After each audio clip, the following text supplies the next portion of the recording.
The attic of Elena's old country house had always seemed like a place to sleep in time. The wooden steps creaked under the feet of Clara, his granddaughter, as if protesting the interruption of the silence. Dust accumulated on cardboard boxes, and old furniture revealed that no one had dared to enter there for years. On that cloudy day, Clara didn't expect to find anything but cobwebs and worn memories. She was just helping her mother organize her recently deceased grandmother's belongings, and that forgotten room was the last part of the house left to tidy up. But sometimes, what is forgotten holds the most powerful secrets. While moving a heavy wooden chest, Clara heard a hollow sound coming from inside. Curious, she carefully opened the lid.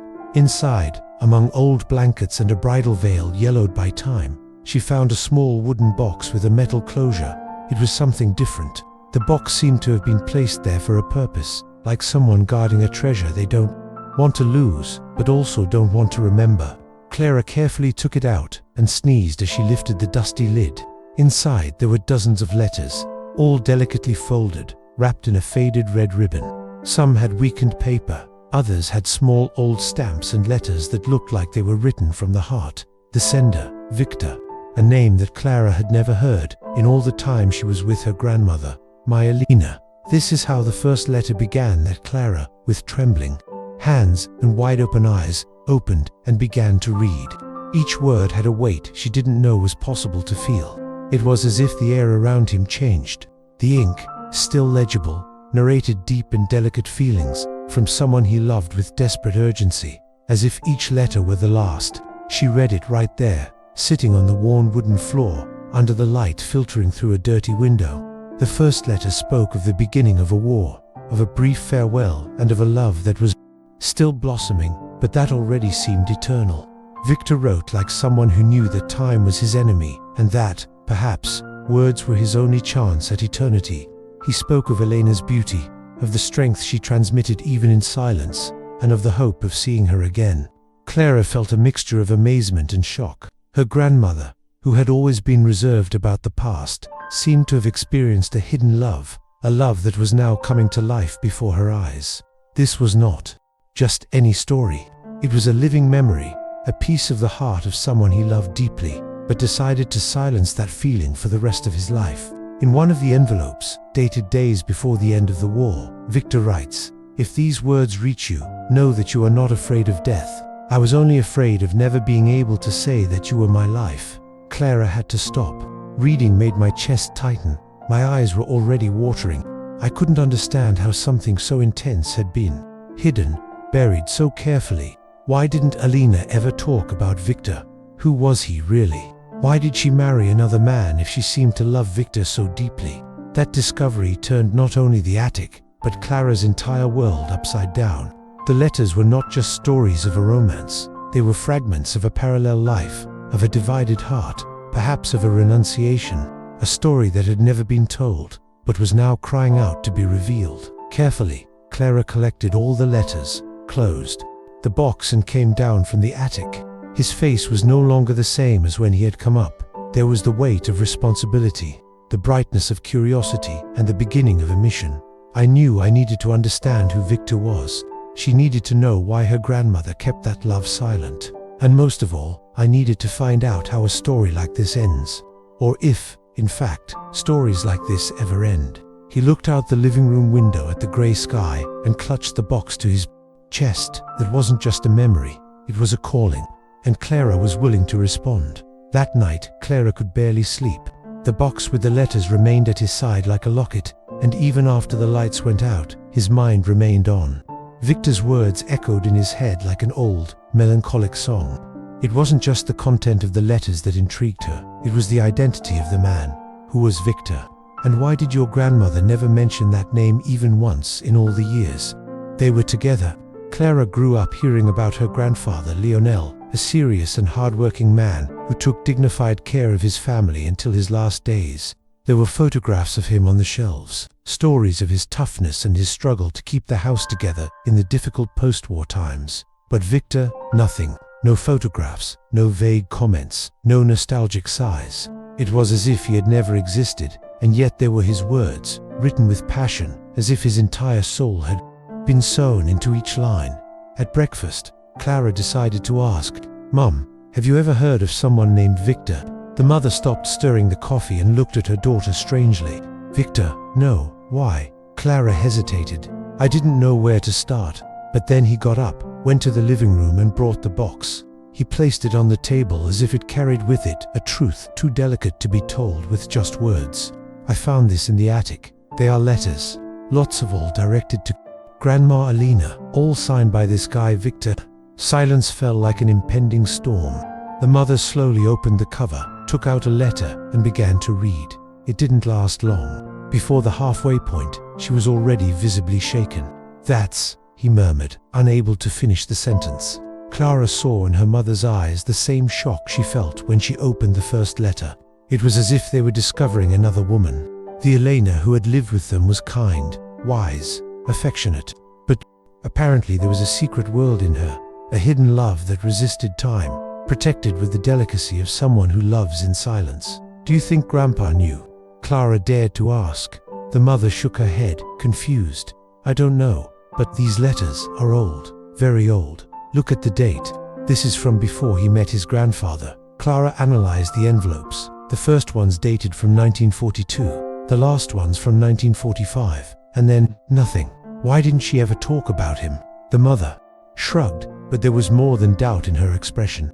There was pain, as if, somehow, Viktor's absence had been a silent void inside that house for decades, without anyone noticing.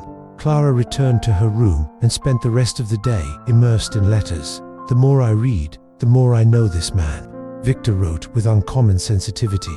He talked about the war, but not in military terms. He talked about the cold in the trenches, the fear of not returning, the regret of not having said everything he felt while he was with her. He was talking about the stars that reminded him of Elena's eyes, about the smell of his skin after the rain, about the life he imagined having at his side.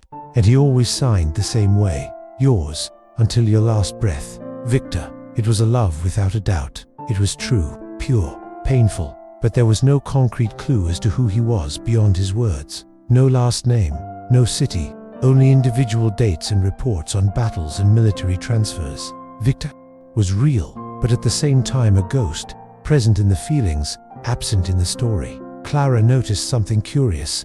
In one of his last letters, he mentioned something different. "I was transferred to the Northern Battalion.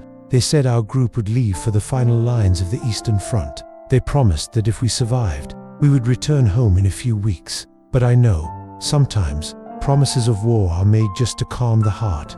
I don't want to scare you, Elena, but I need you to know, if anything happens to me, let this letter be my goodbye. And to let you know that there has never been any other name in my heart than yours." Clara stopped herself from crying. This was more than a goodbye. It was the closure of an entire life. And, even without knowing how, he felt that he needed to find Viktor. "I needed to know what happened to him, and why that last letter seemed to have been written with the certainty of death. But how to find someone who only existed in letters? How to trace a name without a surname, a battalion without an exact reference, a story that has never been officially told?" Clara didn't know it yet, but her search had barely begun. Before the bombs fell and the world changed forever, there was a small town where time seemed to pass slowly. Elena lived there, still young, among the books in the small library where she worked, and the afternoons in the garden in the main square. His days were simple, but full of silence. He had a quiet melancholy in his eyes, as if he knew, somehow, that something in his life had not yet begun. It was an autumn morning when she saw him for the first time. The military train had stopped at the central station to refuel, and the soldiers, still in impeccable uniforms, were scattered through the streets of the town like temporary shadows of a time that did not promise to last. Elena wasn't in the habit of paying attention to strangers, but that day something made her look. Viktor stood in front of the kiosk, trying to find something to distract him from the tension in his shoulders. He was tall, thin, with slightly messy hair and a posture that mixed discipline and kindness. But it was the look that captured her, a deep, sad, and at the same time alive look, as if asking for help without saying a word. They exchanged a discreet greeting, that's all. But it was enough for him to return the next morning, and then the next, until one day, seeing her sitting under the tree in the square reading a book, he had the courage to approach her. "Can I sit down?" Elena looked up in surprise. "Of course." "Do you like poetry?" he asked when he noticed the book in your hands. "I like it. More than the news, at least." They laughed. It was a light, nervous laugh, like that of two strangers who, without realizing it, had already begun to recognize each other. In the following days, Viktor made the square his resting point. Between one patrol and another, there was always a way to get through there. Elena, in turn, began to wait. She said no, it was a coincidence, but I knew it wasn't. There was something in his eyes that made her want to stay. It wasn't just the uniform or the charm. It was the way he listened, as if his words were valuable, as if every sentence of yours was worth preserving. He spoke little about himself.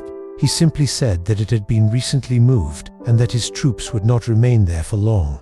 I never complained. I never dramatized. But Elena could feel, in the pauses, between one sentence and another, that Viktor was carrying the weight of a life marked by loss. One day he arrived with a folded piece of paper. "I wrote something. It's not a big deal, but I thought of you when I wrote it." It was a poem, simple, sensitive. He spoke of waiting, of the beauty of observing someone in silence, of the hope hidden in the details. Elena read it silently, twice. When he finished, he folded it carefully and put it inside the book. "Thank you," she said with her eyes full of something that she herself still couldn't name. That night he couldn't sleep. It was the first time in a long time that someone had touched her without touching her, that someone would make her feel seen, not just observed. Meetings became daily. The war seemed far away in those minutes. When they spoke, it was as if nothing existed but those two lives that came closer, fragile, uncertain, but true. Shortly after, Viktor had to leave. He received orders to go to the front. The news came as a silent cut. They didn't say goodbye with promises, only with a contained kiss and one last lingering look. "I'm going to write," he said, before boarding. "I'll wait," she responded. And so, what began with a shy greeting in the square became a bond woven by words, memories, and absences. The war would separate them, time would test them, but what was born there, in that improbable beginning, in a time of uncertainty, will not be easily erased. That day, as the train left and the whistle echoed through the city, Elena did not cry.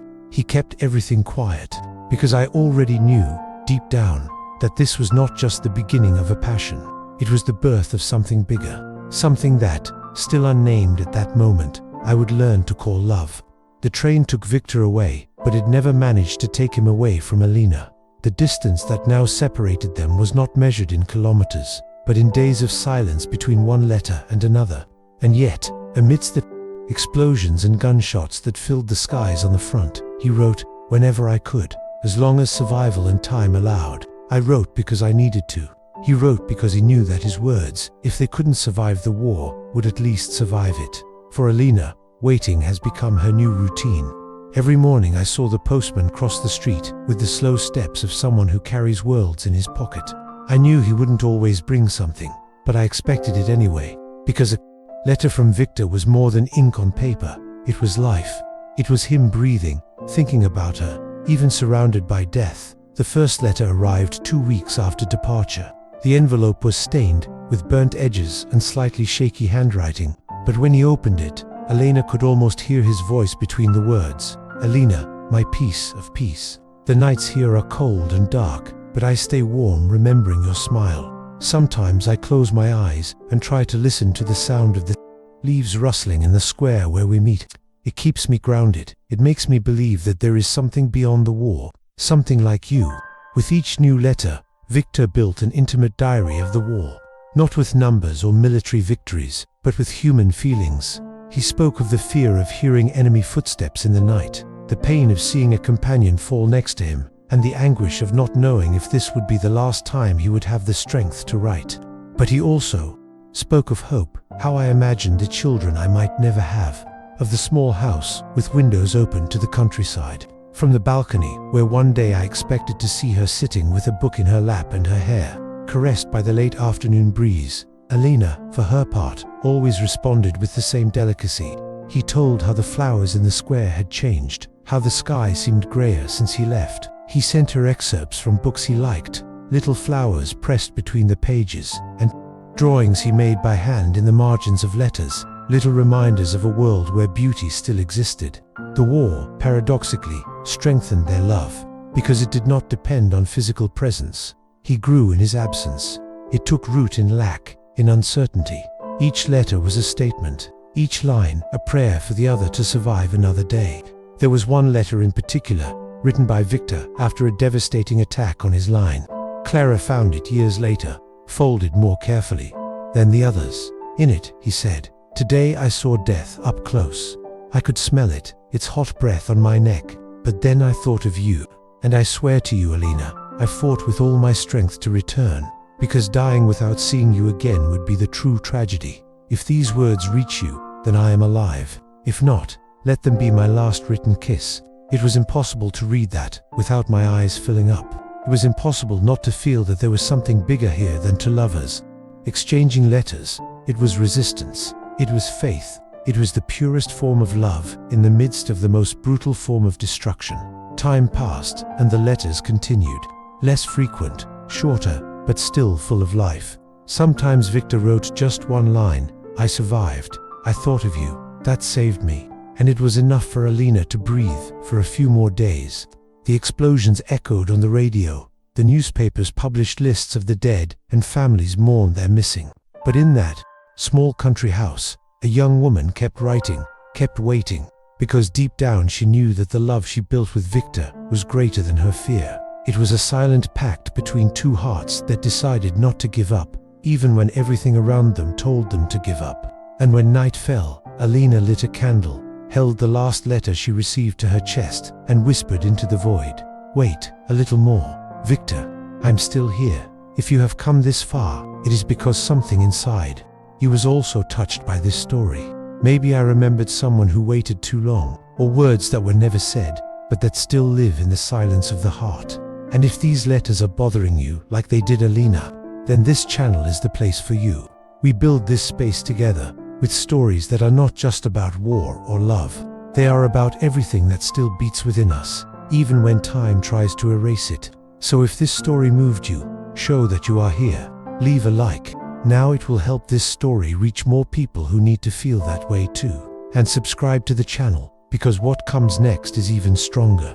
In the next chapter you will discover the final promise Viktor made to Elena, and what happened when silence took the place of letters. You don't want to miss what comes after this. Stay with me. This story is just beginning. Weeks passed, and the front became more hostile. Viktor's letters became more sparse. Sometimes Elena would wait days, without news, looking at the mailbox as if a breath of life could come from there. When a letter finally arrived, he held it in his hands as if it were a locket. He read slowly, like someone savoring a rare food in times of hunger, and he kept each envelope with sacred care, as if he were archiving pieces of Viktor's soul. But nothing would prepare her for what arrived one grey morning, when the courier brought an envelope thicker than the others. When she opened it, Elena found something different. 300 pages, with more shaky letters, as if they had been written in a hurry or through tears. In the upper corner of the first page, a date, March 22nd, 1945, and in the first line, a phrase that already had weight. "If these are my last words, I want them to carry everything I couldn't say." Looking into your eyes, Elena felt a chill.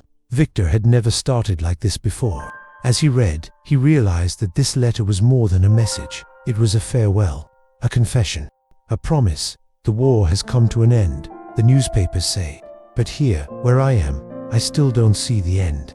The cold continues, the shots continue to scream, and the names of those who fall continue to increase.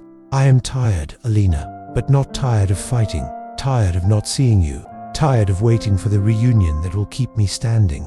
I write this letter with my fingers dirty with dirt and blood, but my heart clean of regrets. Loving you was the only thing I did without hesitation, without fear, even when everything around me told me not to get attached to anyone, and I got attached. To you, to the memory of your hair dancing in the wind, to the sound of your laughter when you corrected me about that verse of poetry, to your calm when everything seemed to fall apart. If I don't come back, don't cry for me every day. Save a day, if you want, a day to remember, but then live. Live with the strength that I saw in your eyes those days when we met in the square. The same strength that gave me the courage to leave. You deserve a life full of sunshine, even if I become just a shadow. But if one day, when you close your eyes, You feel the wind touch your face, and it seems to say your name softly. Know that it is me. It will always be me. Because even if my body does not return, my heart will stay with you. Elena clutched the letter to her chest and cried. He cried like he had never cried before. Not out of desperation, but out of absolute love. Those words overflowed with a feeling that no distance, no war, no death could erase. It was more than a farewell. It was the eternalization of something that refused to die. The letter did not bring concrete news, only emotions. Viktor did not talk about battles, military positions, names. He only talked about her. He spoke like someone, faced with imminent death, chooses to spend his last moments loving. Elena read that letter countless times, and over time, it stopped being a role and became a silent vote. She would wait, not for days, not for months. She would wait as long as it took, even if the wait didn't bring her back the man she loved. The people around her tried to convince her that Viktor had probably died. Many soldiers from that region never returned. But Elena never accepted grief without a body, without certainty, without proof. He carried the letter like an amulet. It was the last link between the two. The promise wasn't just from him to her. It was his for him too. For years he kept the letter folded between the pages of a book of poems. Always the same. Always the book I read when he first came around. Every time I opened it, I felt like Viktor was there. Between the lines, between the verses, between the blank spaces. And in his heart, a certainty. That promise was not of death. It was eternity. After that letter, time seemed to freeze. The days, once marked by the expectation of the postman's arrival, had become too long. The sound of the door, which used to make Elena's heart race, began to cause a void. Viktor's last letter remained on his nightstand, folded precisely, as if each fold contained a fragment of what was left of him. The trembling letter, the delicate words, the promise, if I don't come back.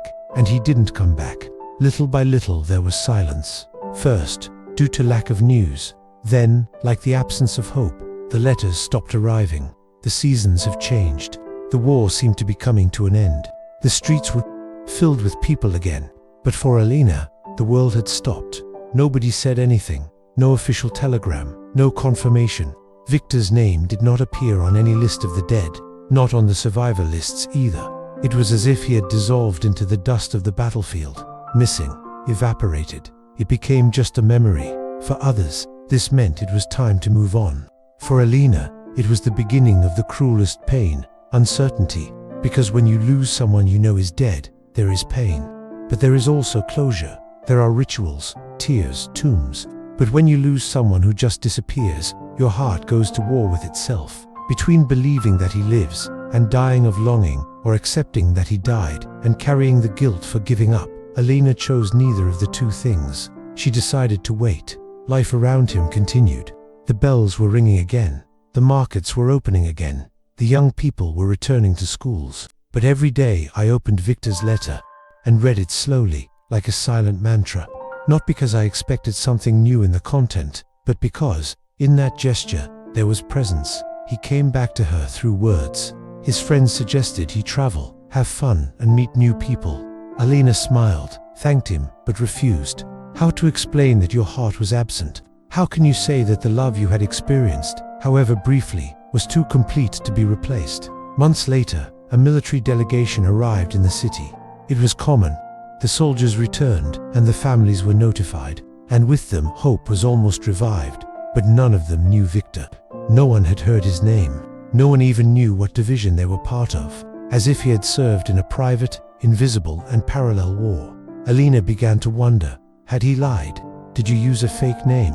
Would he be alive in another place, with another life? Or had he fallen into some distant field, unidentified, becoming one body among thousands, never recognized?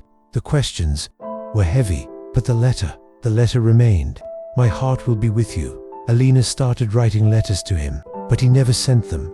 He kept them all in a small box that he hid under the wooden floor, like someone building a sanctuary for what cannot be buried.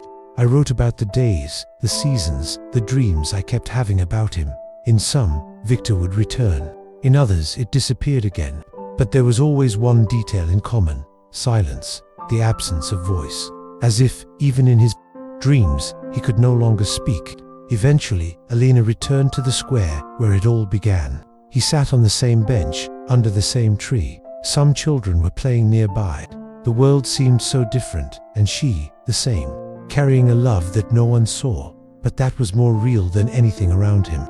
There was a moment, one spring afternoon, when he closed his eyes and felt the wind touch his face. For a moment, he was sure it was Viktor, not physically, not in the flesh, but in presence, in essence. It was as if he had kept his promise. He wouldn't return, but his heart was there. It always has been. The silence after the war was not just the sound of peace, it was also the echo of those who did not return. It was the whisper of interrupted loves, of endless stories, of words that were never said. And Viktor had become one of those echoes. But inside Elena, he was still alive, not like a ghost, but like a certainty. That love, when it is true, does not fade with time, nor does it die with the body. It simply changes shape. It becomes memory, in promise, in letter. And even without answers, without certificates, without burial, Elena chose to believe what he wrote. My heart will be with you. And it stayed. Time, with its silent ability to erase traces and soothe wounds, moved forward without haste. The world, now free from the horrors of war, tried to rebuild itself among ruins and memories. Elena, in turn, remained anchored to the past. But the past did not sustain life. The people around him followed him, married and had children. And she, still young, was asked more and more, "Are you going to wait forever for someone who may not come back?" She didn't know how to respond. The word wait had become part of his breathing. I waited even without meaning to, even without realizing it.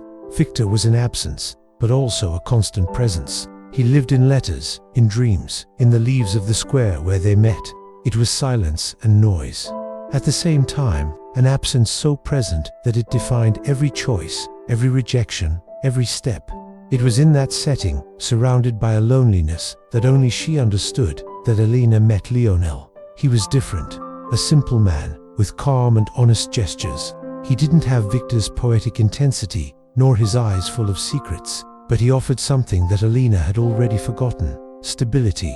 He didn't make it fly, but he promised solid ground. He did not write his verses, but he offered his presence. And as much as Elena's heart remained divided, the world around her seemed to cry out for normality.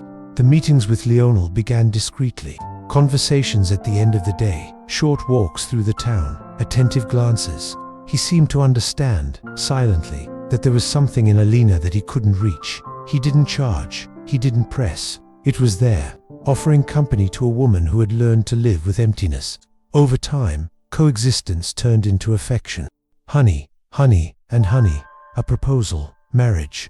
It was not a kneeling request or grandiose statements. It was a serene invitation, almost like a gesture of peace. "I know your heart may not be complete," he said, one afternoon, in front of the lake, "but if at least a part of him can walk with me, that's enough." Elena, with teary eyes, answered sincerely, "I don't know if I can love the same way again, but I can try to love in a new way." And then they got married. The ceremony was small, intimate, without a big party. Elena was wearing a simple dress, without a veil, the same one they would find years later in the attic, next to Viktor's letters. That day she smiled, not from euphoria, but from relief, like someone who accepts a new path, although he knows that a part of himself will continue to look at the previous path. The marriage with Lionel was peaceful. There are no big conflicts, no big explosions. He was a good husband, hard-working, present, careful. Over time, they had a daughter, Clara's mother, and with the arrival of the girl, Elena discovered a new form of love. It didn't replace what she felt for Viktor, but it filled voids she didn't even know existed. But even in the peaceful routine of new life, the past still whispered. Elena never mentioned Viktor, never, neither her husband nor her daughter. "I kept love first as a memory, then as a secret." The letters remained intact, hidden. Sometimes, on silent mornings, when Lionel was sleeping, he would go down to the living room, open the box, read a page or two, and then put everything back, with the same delicacy as always. It wasn't cheating, it was memory. It was respect for a part of her that never ceased to exist. Lionel seemed to understand, not with clarity, but with that intuition that only those who love calmly are capable of developing. I never asked, I never searched, but sometimes, As he watched Elena stare silently out the window, he knew there was a name there that wasn't his.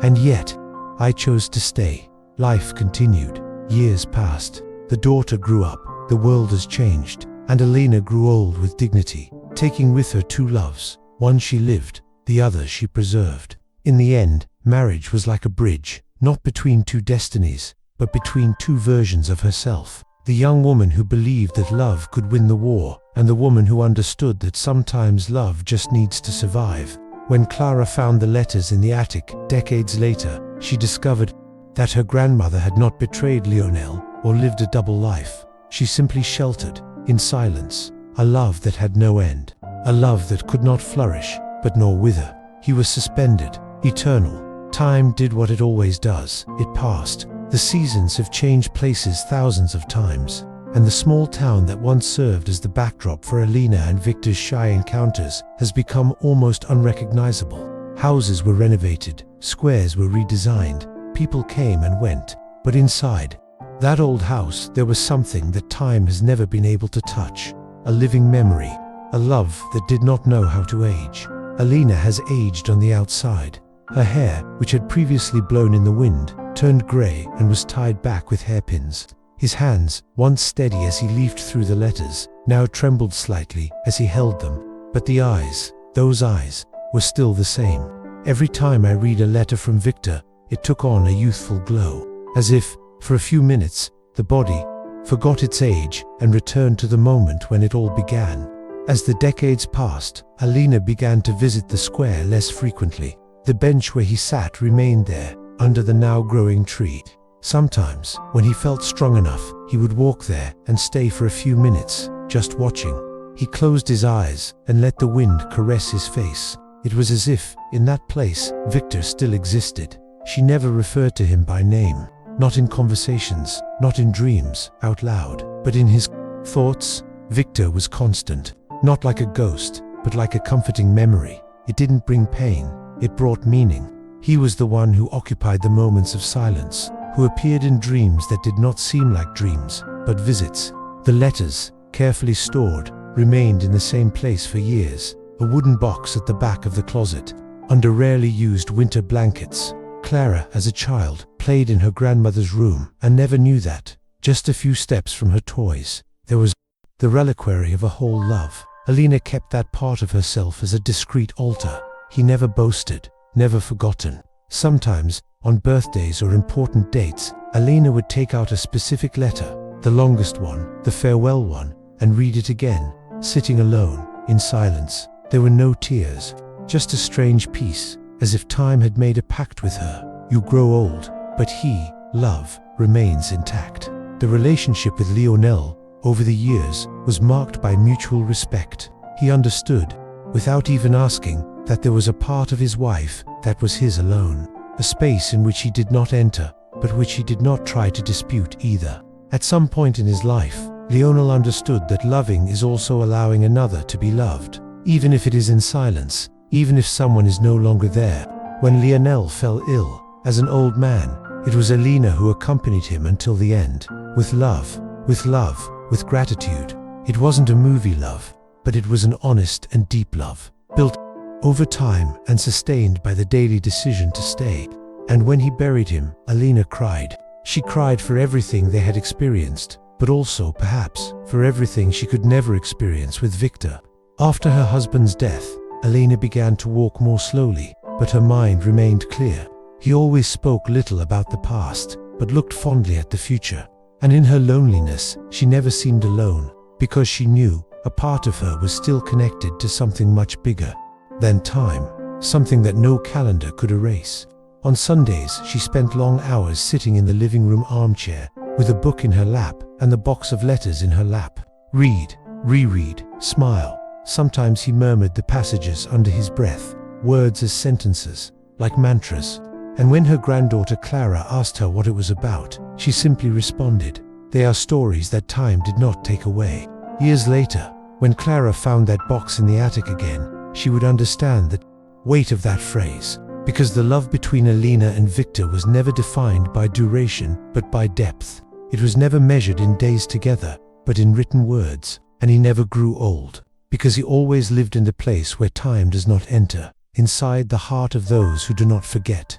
When Elena left, now of advanced age, the box remained there, intact, like a vault of secrets, a map of feelings, and an inheritance that did not translate into money or possessions, but into truth. Clara always knew that her grandmother was a reserved woman, but she never imagined that behind that silent delicacy there was such an intense and hidden love story. The discovery of the box in the attic had changed everything.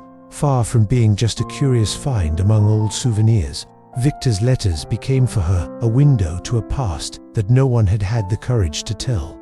In the following days, Clara read each of the letters. She organized them by dates, wrote down the most relevant details, highlighted place names, recurring expressions, and any clue that could lead her to know more about that mysterious man who had written to her grandmother with so much passion. She felt like an emotional archaeologist, excavating words in search of truths buried by time. But the more I read, the more questions arose. Who was Viktor, anyway? Why didn't Elena ever talk about him? Why were there no photographs, no last name? Is there no military background that would facilitate the search? With each yellowed page, Clara felt that she was not only reading, but that she was being summoned. It was as if Viktor himself, from somewhere between the pages, whispered, "Find me." The first thing he did was visit the city's civil registry. He looked for records of correspondence, lists of soldiers who passed through there, files of battalions that were stationed during the war, but he found very little. The name Viktor was too common, and, without a last name or official identification, everything was vague. And even worse, many of the documents of the time had been lost or had been carelessly archived. Still, she didn't give up. He remembered a detail that could be a clue. In one of the letters, Viktor mentioned having been transferred to the North Battalion. The expression was vague, but it could indicate a region. With this information, Clara began searching online military archives, looking for any mention of a battalion with that name or something similar. It was during this process that he found a group on a social network dedicated to the memory of soldiers missing in World War II. The group was made up of historians, veteran families, and volunteers passionate about preserving the memory of those who never returned. Clara posted a message there, without great expectations. He wrote a short report, attached an excerpt from the letter, and explained how little he knew about Viktor, and then he waited. 2 days later, he received a message from a woman named Irina, a Russian researcher who was collaborating with the group. Irina wrote, "The excerpt you posted seems familiar to me. There are records of a sergeant named Viktor Orlov who disappeared in March 1945 in the Eastern Line regions. The battalion he served in was completely decimated in an ambush. Few survived. There is a lost diary of one of his comrades who mentioned him frequently. I can try to locate it." Clara felt her heart race. For the first time, his name had a surname, Viktor Orlov, and with it, the possibility of knowing what had happened after that last letter.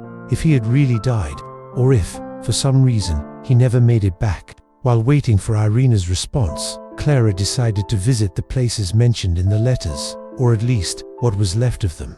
The square where Elena and Viktor met, the kiosk where she stopped on the first day, the bench under the tree. Everything was still there. Changed, of course, but there.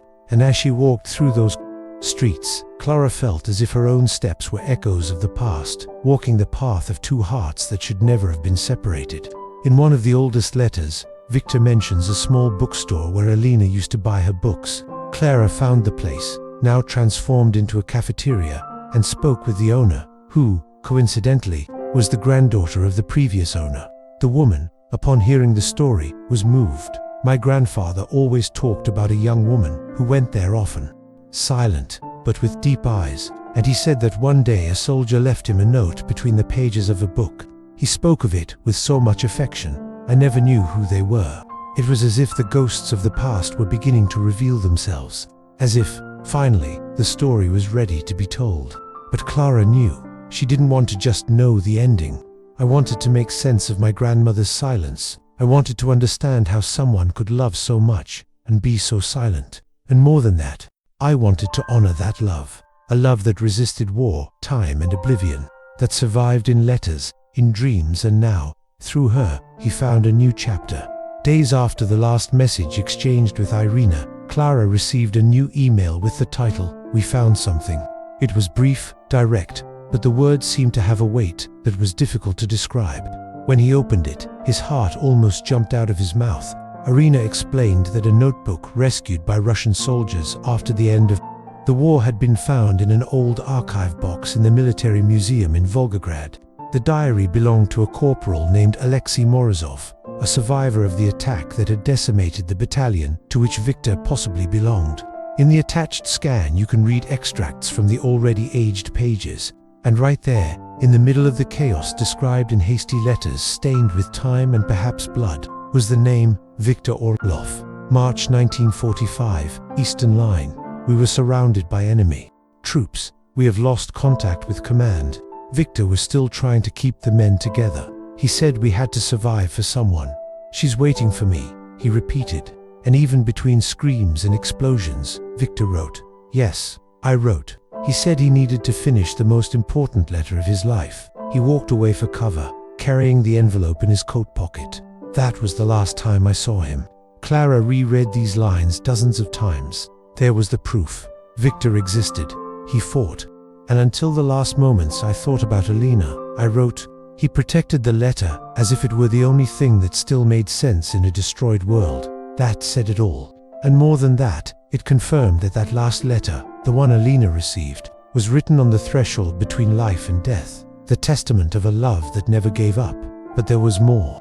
The newspaper revealed that, after the attack, some bodies were never found.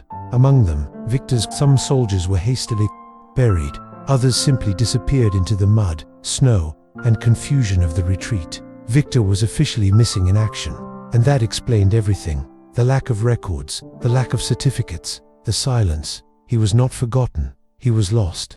After finishing reading the diary, Clara felt a mixture of relief and pain. Relief to know that her grandmother had not loved any ghost. Pain to confirm that that love really did not have a reunion. Viktor died, but not before leaving one last flame burning on the paper, but not before turning your farewell into eternity. Irina, sensitive to the emotional dimension of the discovery, sent a translated copy of the entire diary, along with a rare photograph, a portrait of a group of soldiers, taken weeks before the ambush. In the image, among young people with hard expressions and war-stained clothes, a face stood out. The look was unmistakable. Clara knew immediately. It was him. The same look described so many times by Elena. The same thing he had learned to recognize in words, written with so much love. The photograph, although black and white and weathered, reminded him of Viktor. He gave her a face, one way, a more concrete presence than imagined until then. And for the first time, Clara had the feeling of really knowing the man who had lived in her grandmother's heart all her life. That same day, Clara printed the photo. He placed it next to the last letter, on the table where Elena used to read. She lit a candle, as she saw her grandmother do on special occasions, and remained there, silent. It was not a mourning ritual, it was a date, a link between 3 generations, between past and present, between the love that was lived in words and the love that is now reborn in memory. Clara now understood the reason for Elena's silence. It wasn't cowardice, it was reverence. Some stories are so sacred that it is impossible to share them with the world. Elena didn't want to erase Viktor. I wanted to protect it from oblivion, and he did it. Because now, here, decades later, he was alive again. With the diary in hand, Clara decided it was time to do something else. Elena and Viktor's story could not remain hidden. She was too strong, too beautiful, too sincere. They needed to be told, not to feed cheap romanticism, but to show that love, true love, is made of choices, waiting, sacrifices, and, sometimes, letters that cross time like eternal whispers. The search for Clara had already involved forgotten letters, records, and diaries. And, when I thought that nothing more could be discovered, Irina sent one last message, brief but surprising. Clara, there is a man. He's still alive. He served in the same battalion as Viktor. Maybe he can tell you what the documents don't say. The name was Pavel Ivanov. He was now over 90 years old and lived in a village in the interior of Latvia. The news fell like lightning on Clara, someone who was walking next to Viktor, someone who saw him, who perhaps heard his voice, who shared the fear, the cold, the hope, someone who could fill the voids left by the silences of war. Without thinking twice, Clara organized the trip. He took the box of letters, Morozov's diary, and the photograph in which Viktor appeared with his uniformed companions. In his chest, the mixture of anxiety, reverence, and a deep sense of mission. It wasn't just a visit, it was the closing of a cycle that began even before she was born. Pavel received her in his modest wooden house, surrounded by tall trees and a silent garden. His eyes were light, aged, but still alive. When Clara introduced herself and explained why she was there, he remained silent for a long moment, looking at the photograph she had placed on the table. He was the youngest of us, Pavel finally said, and the most stubborn. Clara smiled with teary eyes. It was like hearing about someone in the family. Do you remember him? He asked, almost fearing the answer. Pavel nodded slowly. How can I forget? Viktor Orlov wrote all the time. At night, while others were trying to sleep, he lit a candle and wrote. The letters, the poems. Everyone knew there was someone waiting for him. He talked about her Elena. It was the name he pronounced as if it were protection. Clara put her hand on his chest. It was real. Viktor talked about her. He always talked. What happened to him? He asked in a low voice. Pavel took a deep breath. His eyes were lost for a moment, as if returning to the mud of the battlefield. The night of the attack, we were surrounded. Gunshots everywhere. We tried to retreat, but it was impossible to see anything. In the midst of the chaos, Viktor pulled me into a snow-covered trench and said, "You have to survive. Someone has to tell this story." Pavel paused. I tried to pull it, but it didn't come. He said he needed to find something he had dropped, the letter. That night, he had written a letter. He wanted to protect her more than himself. Clara put her hands to her face. It was there. The answer. Viktor did not flee. He did not hide. He did not fall by chance. He chose to stay to protect the last thing he could give Elena, words. After that, I never saw him again, Pavel continued. When reinforcements arrived, we looked for him, but we didn't find anything, neither the body nor the letter.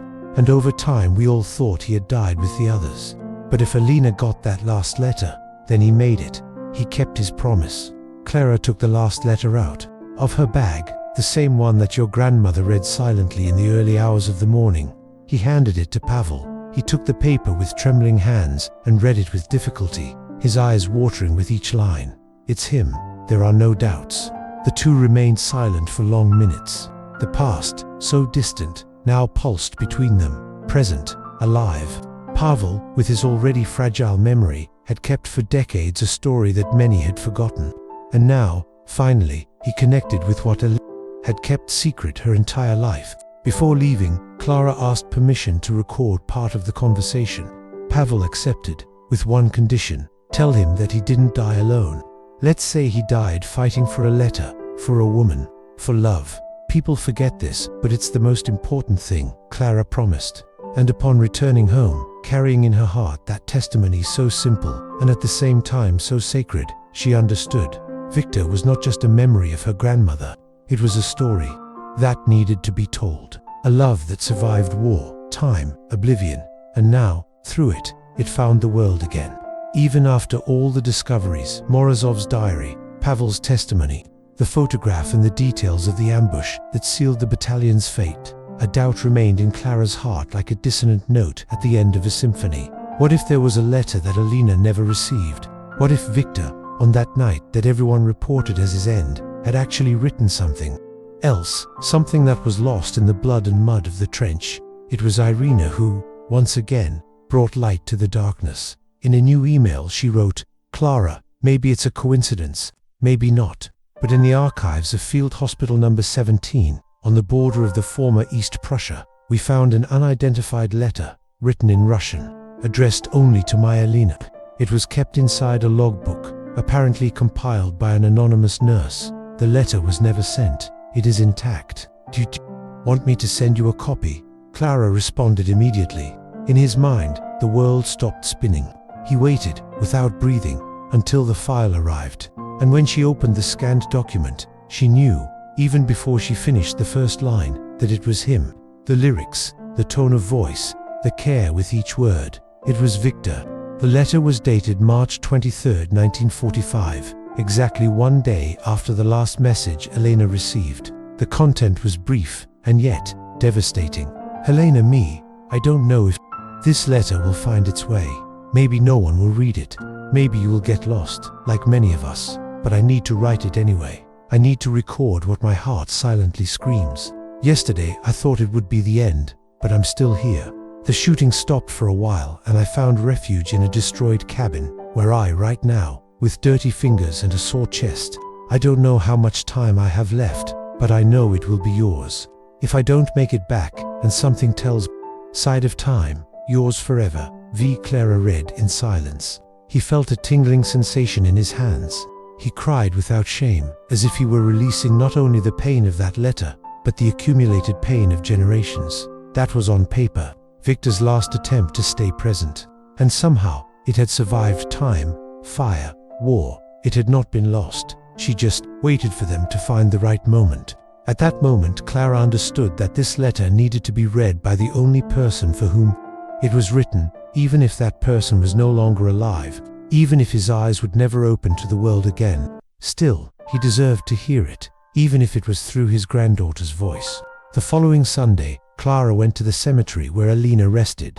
He carries the printed letter with him, folded with the same care he learned from watching his grandmother. He placed fresh flowers on the tombstone and sat there, holding the paper in his hands. He read it aloud, every word without interruptions, without holding back tears. And when he finished, he remained silent. Don't wait for a response, but feel the echo of everything that still vibrated there, in the gentle breeze, in the trees around, in the peace that surrounded that moment. She felt it. Viktor at night, not like a ghost, but like a real presence, like someone who has finally been heard, like someone who, after a lifetime of waiting, was given his last letter, even if it was half a century late. As she left the cemetery, Clara felt something inside her change. It wasn't just gratitude or relief, it was mission accomplished. It was as if, by saying those words, he had allowed Elena and Viktor to meet again, not in time, but in eternity. And in that invisible reunion, between earth and sky, between paper and memory, a love was finally complete. When Clara returned home that afternoon, after reading Viktor's last letter about Elena's grave, she carried with her more than a box of old papers. It brought a living history, a love that had withstood time, war and death, and that now found its rest, not in oblivion, but in recognition. He looked at the old wooden box, now rearranged with almost ceremonial care. Each letter was in chronological order, each envelope clean, protected by special plastic. Viktor's words were no longer just intimate records. They became testimonies of what love can be, even when destiny opposes it with all its strength. Clara then decided that she couldn't keep it to herself. The story needed to be told, not as a novel, but as a memory, not as fiction, but as truth, because there was something there that the modern world seemed to have forgotten. The strength of a feeling cultivated in absence, fidelity even without guarantees, the beauty of loving without promising possession, only presence. He made digital copies of Morozov's letters and diary. He transcribed the strongest passages. He gathered the photographs, the reports, the recording with Pavel, and began to write, not just any book, but a tribute to grandmother's silent courage, and to the stubborn tenderness of a soldier who preferred to die writing rather than run to save his own life. During the process, Clara realized how much that story was already inside her. She began to dream about Viktor, even without having met him. She began to see her grandmother with different eyes, not as the silent and methodical lady she always knew, but as a whole woman, passionate, marked, faithful to the end. In the book's dedication, Clara wrote, "For those who loved in silence, for those who wrote letters without knowing if they would be read, for my grandmother, who never needed a grave to keep Viktor alive, and for Viktor, who loved until his last breath, and beyond." The book, initially intended as something intimate, soon took on other proportions. The editors were interested, historians were moved, readers wrote letters saying that they had cried, remembered their own loves, their own silences. And so it was that the story of Elena and Viktor, which for so long was a secret kept in a dusty box, was known, felt, and shared. But even with the recognition, Clara knew the greatness of that story was not in the applause, but in the gesture, in the love that was perpetuated through words, who never demanded anything more than to be remembered, that didn't need a physical presence to survive. It was enough to exist on paper, with truth, with dedication, with soul. Elena lived a discreet but never incomplete life, because although she moved on with Lionel, she never betrayed her love for Viktor. He simply kept it, like someone protecting a flame in the middle of a storm. Viktor, in turn, died young but intact, because he loved completely until the last moment. And in the end, the love they built found a meeting point, even decades later, even between the living and the dead. This love, so incomplete in practice, so full in meaning, survived because it was never interrupted for lack of feeling. It was interrupted by the world, but the world did not have the strength to erase it. Today, the letters are displayed in a special wing of a small museum dedicated to war correspondence. Tourists pass by, get emotional, cry, take photos, but, more than anything, they carry with them the reminder that true love may not be the one that lasts, but the one that, even if it doesn't last, never dies.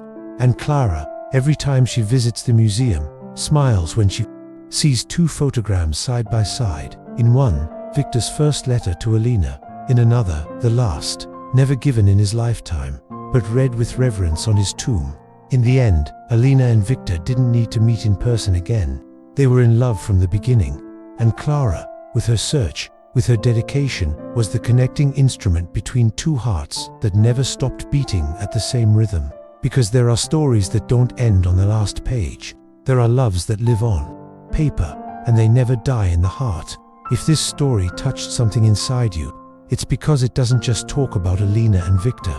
It speaks of all of us, of the loves that we carry in silence, of the words we keep, of the people who, although they are far away, never left our hearts. So if you've made it this far, subscribe to the channel now, because here each story is a bridge between the past and the present, between what was and what still lives.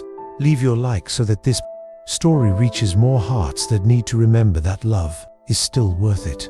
And in the comments he writes, "True love never dies." Let's keep these memories alive together. And get ready, the next video will reveal another forgotten story in the pages of an old diary, and one that also has a lot to say about what it means to truly love.